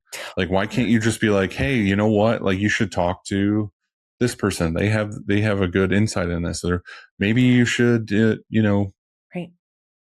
invest X amount of dollars and get this piece of equipment, or like, be constructive, like, give me some good feedback. And I think that's, again, with not trying to push our Discord channel, but like, the Discord channel has a ton of printers in it. And the nice thing about it is it's policed. Like, we have admins that are looking constantly for people to be like, oh, this guy's an asshole, or this person's just here to sell people things. It's like, okay, you're booted. Like, you're not part of this group. So people can go in and ask vulnerable questions, and everybody there is like, oh yeah, this is how we lift you up. Yeah. And I think that's the best thing about it, is it's just people giving honest questions and picking people up. It's not negative Facebook for some reason. Well, and I've heard spectacular things about your Discord group, and there are lots of other channels and groups like that exist out there. Yeah. Again, go find them. Talk, like, there are plenty. I'm a member of a few different groups, and it's the same thing. Somebody, like, there's a group I'm a member of, they use Slack. And someone will throw a question out, and the amount of positive feedback is so unreal. I love it. It's so refreshing, because it's just like, again, they solely exist to just help each other. It's great. Yeah.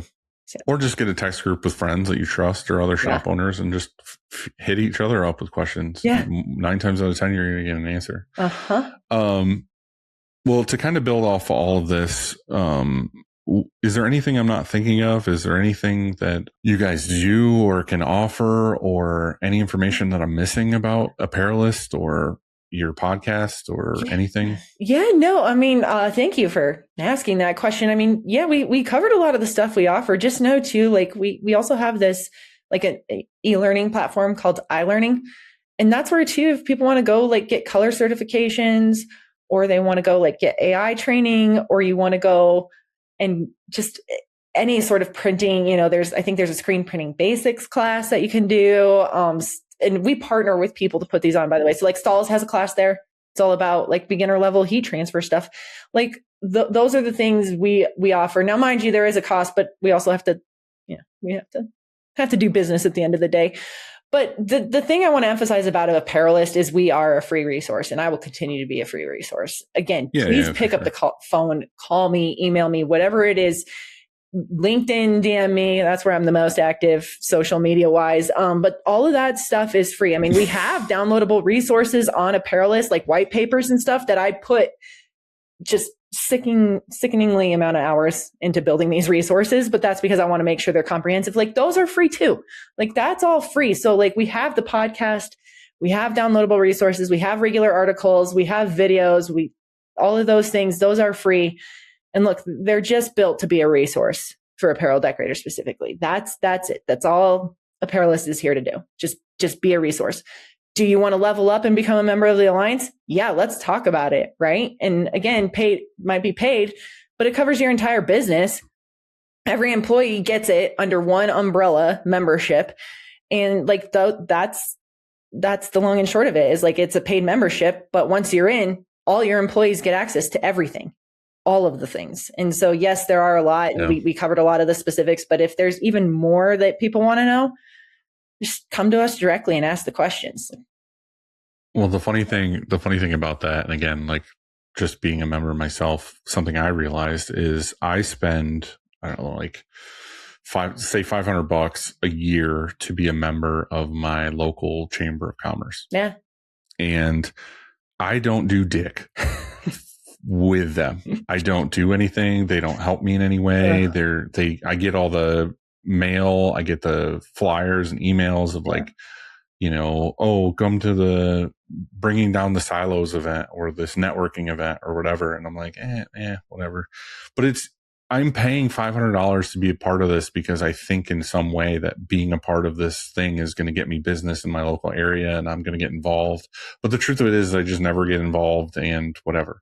There's some stuff that people do. I know there's a lot of people who are chamber members that do things or whatever, but like realistically, how much does it benefit you and how do they have your back? Mm-hmm. The reason why I'm saying this is because I spend say $400 on a membership for this, and it's 100% specific on my industry and my business and everything that I need. Exactly. So like, why would you spend $500 for a membership to a chamber that doesn't really have anything to do with you? Why wouldn't you spend less money on a membership to something that is ultra specific to what you're doing? Oh yeah. And that's like a really good point is everybody who works for the Alliance understands the specific needs of the membership and how it operates. And so just like not to beat a dead horse here, but again, going back to like the OSHA example, I mean, Gary fields daily inquiries and phone calls about OSHA visits to shops. And, you know, you could go to someone just like a general legal counsel or whoever, if this happened to your shop, but guess who? They're not going to understand the printing industry the way Gary does, right? Like he understands all the nuances of like how an auto press is set up and how it's supposed to be run and set up safely, you know, and those are the things that like matter. Cause when it matters, it could be a, hey, this is a life and death situation.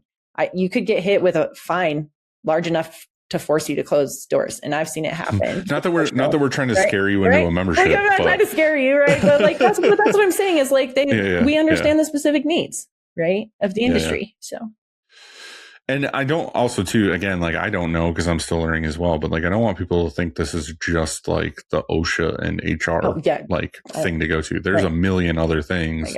I'm just keep bringing up HR and OSHA because I had them on the podcast and we talked about those topics. But again, like I just think it's a good thing. Yeah. And I appreciate what you guys are doing. And again, like someone in my position with the Shirt Show and trying to do camps and trying to get as much information out for free and whatever is possible. You guys are definitely on my radar, like Made Lab and those guys are definitely on my radar. People like at Ryanet and stuff that are trying to do education are on my radar. Stalls with all their education stuff on my radar. Like, one of my passions is trying to bring as many of these people together as possible to have it to where it's not 35 avenues of getting information. It's let's bring it more into one circle or at least a circle of people that know, like, this circle exists. Right. You know what I mean? Right. Yep. Like, we don't have to be one company. I'm just saying, like, okay, there's this group. We're all in a strip mall together and we all, the people park and they can go to wherever they want to go to. Right. That's the goal is I want to be the strip mall of the screen printing industry. Oh, I love it. That sounds terrible. I don't like that. I do want to ask you, because you said you were a LinkedIn enthusiast. Yeah. That's something that I've been bouncing back and forth with over probably the last 3 years is, do I want to be a LinkedIn person? Sometimes I get into it for like a month and I'm like going through and I'm like liking and I'm commenting and I'm posting things. And then I'm like, it feels yucky. I don't want to do this. And then I stop and then I come back to it and whatever. Like, can you advocate a little bit for LinkedIn and say like what you get out of it? Yeah, I would say the biggest thing I get out of it is it's just the realization that A, Apparelist exists, and B, there's actually some really good content there that's from experts in the industry or seasoned veterans, experienced people, whatever you want to say. But I think what I've really discovered with LinkedIn is it's a more professional way to share things where people are engaging for longer periods of time. They're not doom scrolling. If you're doom scrolling LinkedIn, you're doing it wrong, right? Like I doom scroll Instagram. I don't doom scroll LinkedIn. When I'm on LinkedIn, my expectation is that I am going to read something or get connected to someone or engage with some brand in some way that has a deeper meaning for me and a deeper level of education. And that's kind of how I've treated LinkedIn is it's like, we're here to go deeper. We're here to talk about something a little more like digging our claws in a little bit, because this is about more than just sharing a cool picture of a cool print I happen to see at like an airport. This is about, hey, I saw this challenge or somebody brought this challenge to us. Here's a solution. And we think it could be a solution for you to, like, here's some education on that. So like, I've really found this success there, but doing it again in a humanistic way. Like, for example, I just went and visited Stanley Stella's headquarters yesterday, which was awesome. I saw that. Yeah. We talked again a lot about sustainability, which is something I'm personally passionate about. And there's a lot of industry leaders on that. Frankly, it just so happened that we were at Stanley Stella yesterday. But I didn't necessarily share anything other than a couple selfies and some pictures of the product and stuff. But like what I brought away from that are the questions we discussed. Like, I think I put this in my post is, what does sustainability actually mean? And even though I didn't share an article yet about that, my goal is to be like, think about it.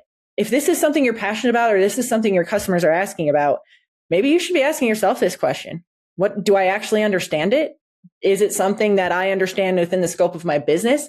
And sometimes it's just those simple thought questions on LinkedIn too, that can lead people to like digging a little bit deeper. And I've just found a lot of, really good success both ways. I learn a lot there, and I hope that people gain something from what I share as well. Well, again, like I think with my own journey, the reason why I'm asking about LinkedIn and stuff is like, that's why I keep coming back to it is I feel like me and Christina talk about this when we decide like what movie we want to watch or something is like, do I want something mindless and dumb? Right. Which is kind of where I'm equating like Instagram. Mm-hmm.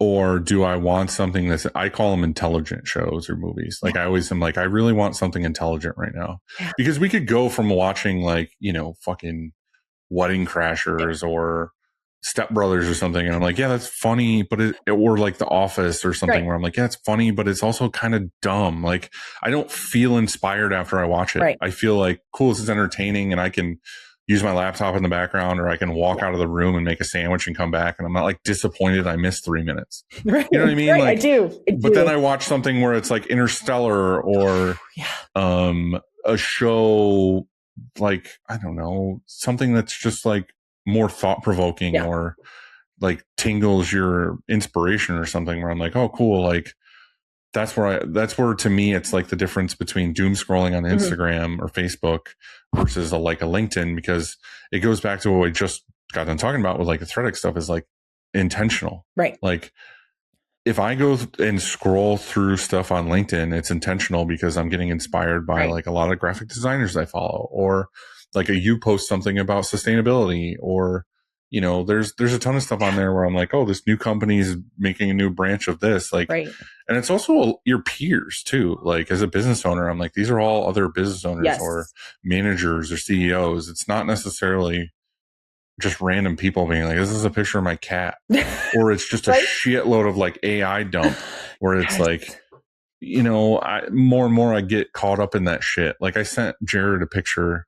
Me and Jared from AKT send each other a shitload of stuff on Instagram. Yeah. But like I sent him a video the other day that was like a dude on a kayak and like a fucking anaconda or something came out of the water and like grabbed him. I sent it to him and I was like, this is crazy. And he's like, that's AI, but still cool. And I was just like, but like, I'm just like, why am I watching this shit? Like there's so many times where I have to shake my head and be like, what am I doing? I just spent 45 minutes looking at nothing. I didn't learn anything. I didn't get inspired. But I think that circles back to what I was saying about like my new start over is like being positive and being intentional about what I'm doing and allocating my time in intentional ways. Like I feel like if I could scrub the amount of time I spend on Instagram and replace that with like something like LinkedIn that is more intentional. Yeah. Or like I can grow my business or I can grow connections of people that are people I want to associate with and I want to learn from. Like maybe it's something that I start doing more. And I think that's the thing is I dip my toe in here and there, but like maybe I just need to be more intentional with it and like talk about things that I've learned or things that intrigue me and see if anybody else can give me an answer. I mean, I think that's a good mindset to have is like, treat it like you would building any new habit, right? Like when I think about it, let's just go general and go like exercise routine. You're trying to build a better exercise routine. Well, saying it is one thing, but like you have to rip the Band-Aid off. You have to do it even on days. So like LinkedIn posting, even on days where I didn't necessarily intend to post or wasn't really thinking about it. I was like, you know what? I haven't posted in a few days. I bet there's something I could share that's worthwhile. Like just go do it. Like there are plenty of like AI tools and things like that will help you if you're if you're so inclined to, that will help build your post or whatever, if you're that kind of person. But I've also found like the more authenticity you put into it, the easier it is to like consistently come back. So like I personally, I don't usually let AI build my post because I like to bring my own voice to it because I find like there's a storytelling aspect there and I really enjoy it. And so like now that I do it more, I actually enjoy coming back to it and doing it more, right? So it's like a give and take. Yeah. It's a nice little positive benefit. To comment on what you just said, though, too, I think that I've fully given up on the algorithm. Like for real, I think like with the shop, like for years and years, we were like, we have to post every day or we have to have X amount of stories or we have to whatever. Like I'm at this point where I'm like, fuck it. Like if we don't have anything cool to show or we don't have anything funny to say or we don't have like anything that we thought of doing, don't post anything. Like why are we just putting stuff out to put stuff out? And I think nowadays that's like, sometimes I'll look at our Instagram and be like, we haven't posted in like a week. Or we haven't like whatever, like we're posting consistently. Right. But I say consistently is like, oh, maybe a couple times a week, but like, I'm not like daily thinking of things or I'm not like just spouting stuff to spout stuff. Right. Like now it's like, cool. If we have something cool, do it. If not, who gives a shit? Like, I think that's the thing too with some of this is like, there's so many ads and tools of like, oh, let's schedule all these posts. Let's make sure we post because it's President's Day. Let's post a President's Day post or something. It's like, dude, nobody wants to see that. Like, stop doing it. I don't know. We're just going off on tangents, but again, like, I think that this is all circles back to like what I said, like all of these thoughts and ideas on all the stuff we talked about circle back to just like making ourselves smarter and being intentional about what we're doing. And again, like I'm saying this because I just came off of a conference that was talking about being intentional. And I think part of being intentional is like going to something like Printing United, not necessarily the event, but like the website or becoming a member is like, there's so much information on there that's intentional to how can this benefit my business? Or being more active on LinkedIn is more intentional, or waking up in the day and thinking, what can I do to better service my day, my life, my business? Yep. And I think it's all part of the circle of being a business owner and how do I want to carry myself? Oh, I love that question. How do I want to how do I want to approach this? How do I want to carry myself? I think that's so great. Right. It's great. So hey, that's how I'm wrapping it up. I don't know what to do, but like I'm trying, and I'm a real human being, and this is what it is. And you're a real human being trying to put out content too to real people and figure it out. We're all just out here trying to do our best, you know? Yeah. All right. To wrap that up, I'm going to ask you our ending questions, but I added this question the other day. I don't remember where I heard it from, but I liked it. And it kind of goes back to the question of, if I could go back to being a baby with the information I have now, would I? What is something you've learned from, say, Apparelist or your life so far that like you could give to, like if someone walked up to you and was a brand new business owner or like starting out like you started out, what advice would you give them that maybe would change their trajectory or really benefit them? Is there anything that you've learned that you can pass off as wisdom? I I don't know if this is going to help anybody, but this is something that really helped me is I finally had to come to the realization I had to be okay to fail, and I had to be okay with people watching me fail, and that being in the public eye, right? And for really, so I was always one of those kids, like got straight A's in school, multi-sport athlete, had to be perfect at everything, right? That was just me. There was just this incessant drive, and I was so afraid to fail and to let people see me fail. And if I did fail, I needed it to be very private. Like I didn't want to talk about it. I didn't want people to see it. And I didn't want it because I had this perception that somehow if I failed at something or I did something wrong or I made a mistake, that it was going to have some massive negative implication, right? And so I would say to people like, be okay with it and be okay with other people seeing you do it. It doesn't make you weak. It doesn't make you vulnerable. It doesn't make you bad at what you do. And there's going to be haters and they're going to laugh at you when you fail and do something wrong. And you just have to be okay with that because like I look back at that and I'm like, I became a better person because of it. And I'm okay with, I have to just be okay with it. And it made me a better person. It makes me better at what I do because it means I'm going to continue to push boundaries. So I don't know if that's going to help anybody, but it sure helped me. No, I fully agree with you. And that's something that, again, as a business owner, I only really kind of realized as an adult is not that I want to talk about like the education system or schools or being a parent or whatever, but like, I think that that's something that should be instilled to children. Yeah.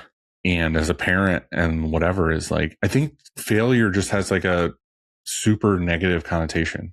And like, people who know the show know that like a couple of years ago, like I got divorced and I kind of went down this weird depression path and I had to figure my life out all over again. Yeah. And there's things that I've learned in that is just like, as a people pleaser and as someone who, again, scared to fail and like show the people that I'm failing. And that was the biggest thing with like that whole thing was I was like, what are these people going to think of me? Or, you know, they think that I failed at this or whatever. And that was like kind of crushing to me of like, oh, I failed or something. Like I had my life figured out and then I, you know, failed or whatever it is. But, I've learned that like, I'm so much more open to like everything now. I'm happy. Yes. Like I can do what I want to do. I'm free to like figure things out and explore and try new things because I think what was stopping me for so long is I was afraid to fail. But the thing is fail for our entire lives meant that like you're a piece of shit or like you did something wrong or like not to use the definite in the same thing, but like you're a failure. You know what I mean? Like you lost. Right. And I think that it should be instilled that like you should fail more. Like try shit. Like, you know, like, oh, do you want to fucking be a violinist? Like, go try it. Right. If you suck at it and you're like, this isn't for me, cool, move on to the next thing. But the thing is, you don't know until you try it. Right. But people don't want to do stuff like that. They don't want to sing or play guitar. They don't want to like, you know, learn to do other things because they're like, what if I fail? It's like, cool, fucking fail. Find out, like, know in your head, like, oh, I know that I'm not good at that. Or I don't want to do that. And I a switch in my brain was like, cool, I'm good with that. I'm going to do the next thing. Right. And I think it's the same with business. Like try other things. And like, if it works and makes you money, cool. Right. If it doesn't, whatever. And let me just say how I just think that they need to take that away. Yeah. Like they need to strip away the bad part of that. Totally. Well, it's freeing because like I used to just lay awake at night and I would get like 3 or 4 hours of sleep at night because I would just like doom scroll in my brain. Like, oh, I better do this because I need to do this and I need to do this. And you run through all these things and you're like, if I don't do all these things, if I don't remember to do them and I don't put this list together. And it was just like, you realize your fear of failure and that intense focus on having to be perfect at everything is really just hurting you. Like it just hurt me. Like I became a zombie, you know, like was I my best self? No, absolutely not. So it's just like, once you realize, okay, yep, like I know I need to do this and I'm going to work really hard at doing it and I might fail. And you just let it go.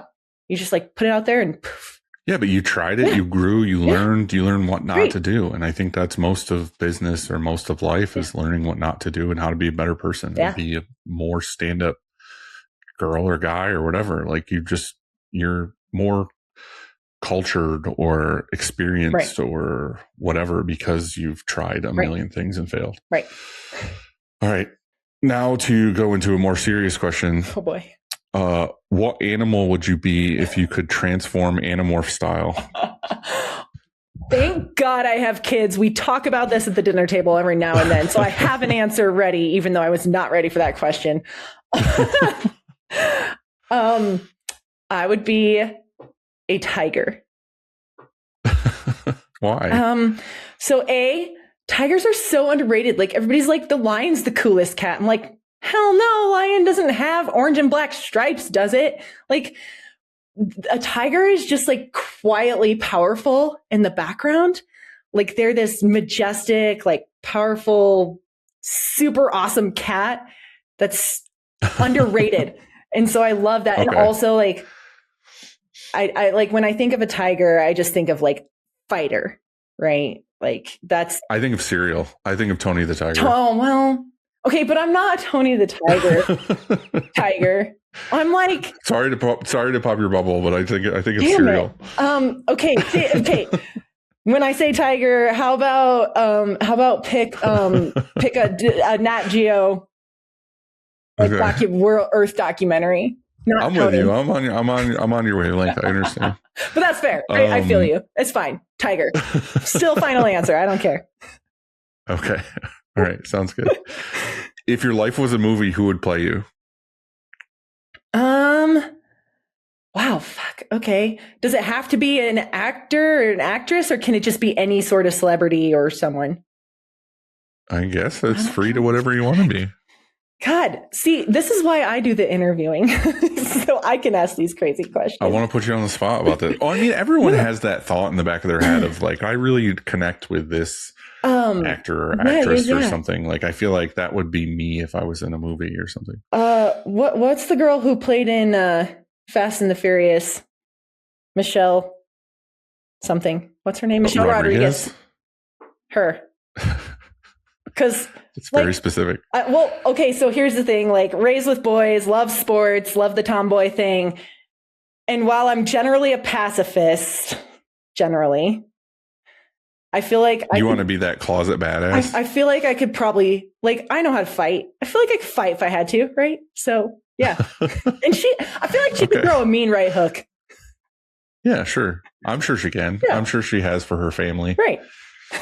That was a Fast and Furious reference. Yes. Okay. Let's see. I like this one. What is a food from a movie or TV show that you would love to try? Ooh. Man. Okay, you're really making me think here. It would definitely, so I'm a huge fan of Great British Baking Show. So I would probably try like some sort of elaborate baked good that those people make that I don't even know what the hell they're talking about. I'm like, that's a thing. But definitely a baked good. I'm all the baked things that they make are escaping my brain at this moment. But definitely some sort of elaborately baked dessert of some sort. Are you a dessert person? Oh, yes.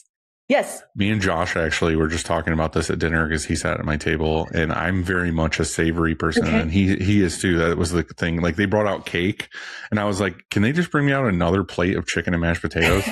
Like I would rather. Fair. Like at Thanksgiving when people eat pie and stuff, I'm more just like, no, it's round 2 for turkey Yeah. and No, I love rolls and that. mashed potatoes. Yeah. Like, I would rather that over sweets. I mean, here's the thing. So I was raised where like for Christmas Eve, rather than eating like a chicken dinner or turkey dinner or ham, like Christmas Eve, we ate like oyster stew and pickled herring and like all that. So like, I love food. Do not discriminate. But if I had to pick, it would definitely be dessert. Sweets. All right, cool. Top 4 favorite movies of all time. Okay. Y'all are going to learn a lot about me right now. Okay. So That's the goal. First one, hands down, favorite movie, Beauty and the Beast, but live action. Okay. Okay, that says a lot. Everyone can judge me. It's fine. If you want to know more about it, call me. I will explain. Okay. Super Troopers. I can pretty much quote that entire movie forward to backward. Somebody in a recent episode said Super Troopers, and I was like, "That's." The reason why my rebuttal to Super Troopers was that not that it's not an amazing movie, was that my older brother wore it out for me because he did the meow thing, like for like 2 years straight. Yeah, that's fair. And now I don't even want to think about it. Yeah, that's fair. I get it. I also have done that to people. Beauty and the Beast live action and Super Troopers are on 2 different ends of the spectrum. They sure are. They give me the next 2. So the next one, man, I'm trying to think. So I don't watch a lot of movies. I mostly watch sports because I don't have the attention span to watch movies. Probably Top Gun, number 3. Which one? First one. The second one was crazy good. Top Gun Maverick was good, but the first one, you got to go classic, right? Yeah, I agree. And so, oh man, okay. So number 4. Well, okay, let's do this because you said you were a sports person. Yeah. What's one of your all-time favorite sports movies? All-time favorite sports? Definitely Miracle. Yeah. I get all hyped up every time I watch it. They have the new documentary on Netflix about it, but then I was also like, I love the Miracle movie. Yeah, so great. I have yet to watch the documentary because again, attention spans and all that. Someday I'll settle down and go ahead and watch it. But yeah, the Miracle movie itself just gets me real inspired. Yeah. Love it. It's awesome. There you go. It's really good. All right, last question. What song would you want played at your funeral?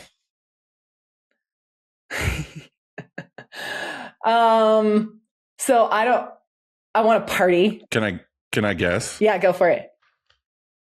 Kid Rock, American Badass.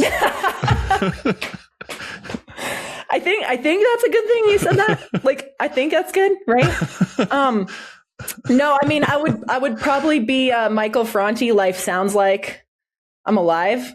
But yeah, like I've always maintained, like, there better be a fucking party when I die. Like, I don't want anybody like mourning.